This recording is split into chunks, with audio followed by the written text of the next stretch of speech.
Hi friends, welcome to Raga's kitchen. Friends, இன்றைக்கி வீடியோவில் ரெண்டே பொருள் போதுங்க, ஒரு மாதம் ஆனாலுமே கெடாத சூப்பரான ஒரு டேஸ்டியான மிட்டாய் ரெசிபி தாங்க பார்க்க போகிறோம். நைஸ் வேர்க்கடலை மிட்டாய் எப்படி பண்ணலான்றது பார்க்கலாங்க. பாருங்கள் எவ்வளோ கிறிஸ்பியாக இருக்குன்னு, ரொம்ப டேஸ்டியாகவும் இருக்கும். கண்டிப்பாக ட்ரை பண்ணி பாருங்கள். இந்த மிட்டாய் செய்கிறதுக்கு 1 கப் அளவுக்கு வறுத்த வேர்க்கடலை, 3/4 கப் அளவுக்கு சக்கரை எடுத்திருக்கேங்க. நீங்கள் வறுத்த வேர்க்கடலைக்கு பதிலாக பச்சை வேர்க்கடலை எடுக்கிறதா இருந்துச்சுன்னா நீங்கள் நல்லா வறுத்துட்டு வச்சுக்கோங்க. நான் இன்றைக்கி வந்துட்டு வறுத்ததே எடுத்திருக்கேன். இதை ஃபஸ்ட்டு நம்ம தோல் எடுத்துக்கலாம். தோலெல்லாம் எடுத்து வச்சுட்டேன். இப்போ இதை மிக்ஸி ஜாரில் போட்டு நல்லா கொரப்பாக அரைச்சி எடுத்துக்கலாங்க. நீங்கள் அரைக்கும்போது பொடியாக இருந்தாலும் பரவாயில்ல, அல்லது கொஞ்சம் லைட்டாக வந்துட்டு எண்ணெய் விட்டுருந்தாலும் பரவாயில்ல, ஒன்றும் பிரச்சனை இல்லை. பாருங்கள், இந்த மாதிரி கொரப்பாக அரைச்சி எடுத்திருக்கேன். இப்போ அரைச்சி எடுத்தாச்சு.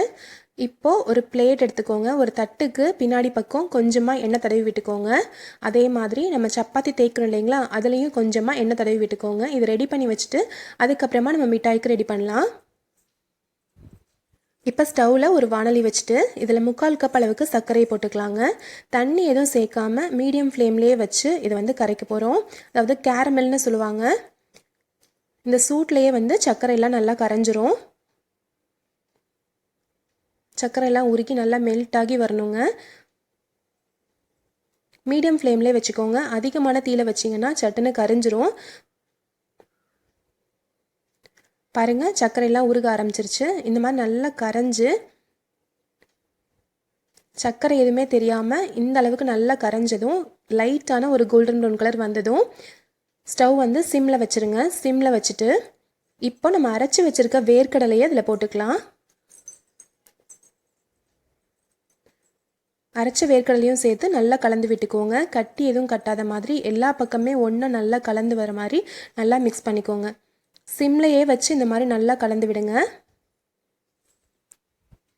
எல்லாம் நல்லா ஒன்றா கலந்து ஒன்றா வந்ததும் நம்ம ஸ்டவ் ஆஃப் பண்ணிக்கலாம். குறைவான தீயில வச்சு தாங்க இதை செய்யணும். இப்போ பாருங்கள், எல்லாம் ஒன்றா நல்லா மிக்ஸ் ஆகி வர ஆரம்பிச்சிருச்சு.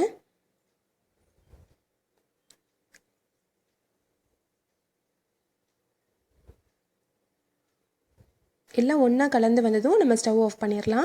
இப்போ பாருங்கள், பேன்லேருந்து ஒட்டாமல் அப்படியே நம்மளுக்கு வந்துட்டு தனியாக வர ஆரம்பிச்சிருச்சு.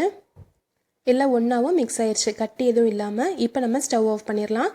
ஸ்டவ் ஆஃப் பண்ண உடனேவே நம்ம இதை எடுத்து நம்ம ரெடி பண்ணி வச்சுருக்கோம் இல்லைங்களா, எண்ணெய் தடவி வச்சுருக்க அந்த தட்டில் வந்து இதை போட்டுக்கலாம். இப்போ இந்த பதத்துக்கு வந்ததும் நான் ஸ்டவ் ஆஃப் பண்ணிட்டேங்க.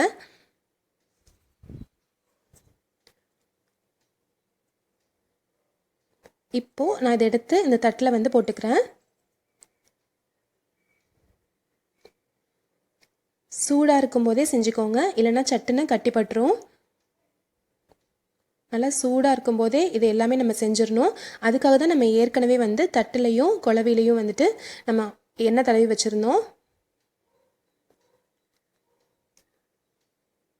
இப்போ இதுக்கு மேலே சப்பாத்தி தேய்க்கிறத வச்சு நல்லா இந்த மாதிரி ஸ்ப்ரெட் பண்ணி விட்டுக்கோங்க. முடிஞ்ச வரைக்கும் மெலிசாவே ஸ்ப்ரெட் பண்ணிக்கலாங்க. அப்போ நல்லா கிறிஸ்பியாக இருக்கும். நம்மளுக்கு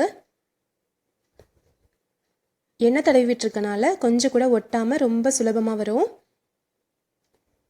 நல்லா சூடாக இருக்கும்போதே இந்த மாதிரி நல்லா வந்து தேய்ச்சி விட்டு கொஞ்சம் மெலிசாக அந்த மாதிரி தேய்ச்சிக்கோங்க. உங்களுக்கு எந்த அளவுக்கு திக்னஸ் வேணும்னு நினைக்கிறீங்களோ அந்த மாதிரி நீங்கள் வந்துட்டு தேய்ச்சிக்கலாம்.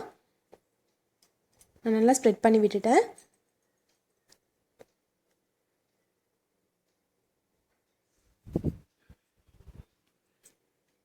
இப்போது இதில் ஒரு கத்தி வச்சு நம்மளுக்கு பிடிச்ச ஷேப்புக்கு கட் பண்ணிக்கலாங்க. ஸ்கொயராகவோ அல்லது டைமண்டாவோ உங்களுக்கு எந்த மாதிரி பிடிக்குதோ அந்த ஷேப்புக்கு நீங்கள் கட் பண்ணிக்கோங்க. சூடாக இருக்கும்போதே கட் பண்ணிடுங்க, இல்லைன்னா கட் பண்ணுறதுக்கு கஷ்டமாக இருக்கும்.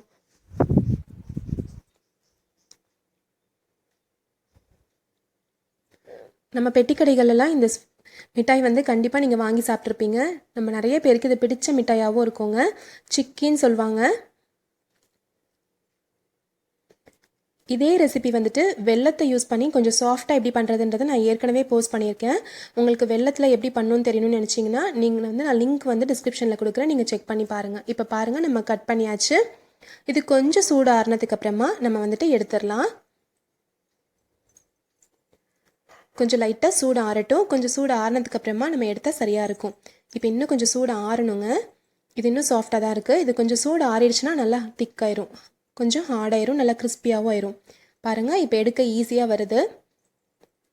சூப்பரான டேஸ்டியான நைஸ் வேர்க்கடலை மிட்டாய் ரெடி ஆயிடுச்சுங்க. கத்தி வச்சு இப்படி எடுத்து விட்டிங்கன்னா ரொம்ப ஈஸியாக இருக்கும் எடுக்கிறதுக்கு.